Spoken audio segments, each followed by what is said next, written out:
ដួងចិត្តខ្ញុំធ្លាក់ក្នុងទុក្ខព្រួយព្រះយេស៊ូវជួយលួងលោមដោយសេចក្តីស្រឡាញ់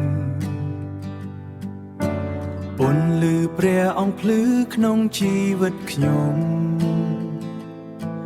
នាំខ្ញុំដើរផ្លូវសង្ឃឹមជារៀងរាល់ថ្ងៃ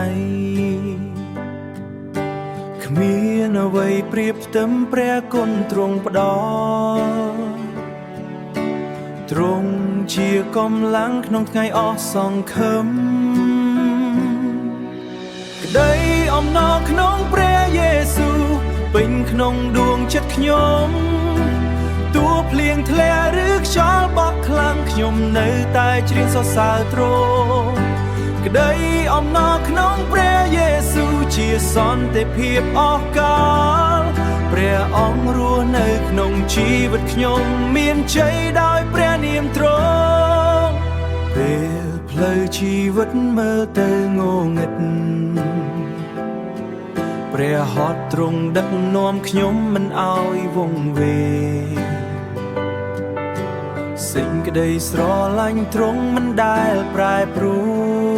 លជាចំរៀងថ្មីក្នុងដួងចិត្តខ្ញុំក្តីអំណរក្នុងព្រះយេស៊ូវពេញក្នុងដួងចិត្តខ្ញុំ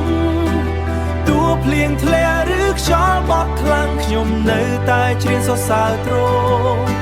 ក្តីអំណរក្នុងព្រះយេស៊ូវជាសន្តិភាពអស់កលព្រះអង្គរស់នៅក្នុងជីវិតខ្ញុំមានជ័យដោយព្រះនាមទ្រង់ហាឡេលូយ៉ាខ្ញុំលើកដៃថ្វាយសរសើរព្រះនាមដ៏វិសុទ្ធព្រះយេស៊ូវទ្រង់ជាព្រះអង្គសង្គ្រោះក្តីអំណរខ្ញុំស្ថិតនៅក្នុងទ្រង់ក្តីអំណរក្នុងព្រះយេស៊ូវពេញក្នុងដួងចិត្តខ្ញុំទោះភ្លៀងធ្លាក់ឬខ្យល់បក់ខ្លាំងខ្ញុំនៅតែច្រៀងសរសើរទ្រង់ក្តីអំណរក្នុងព្រះយេស៊ូវជាសន្តិភាពអស់កលព្រះអង្គរស់នៅក្នុងជីវិតខ្ញុំមានជ័យដោយព្រះនាមទ្រង់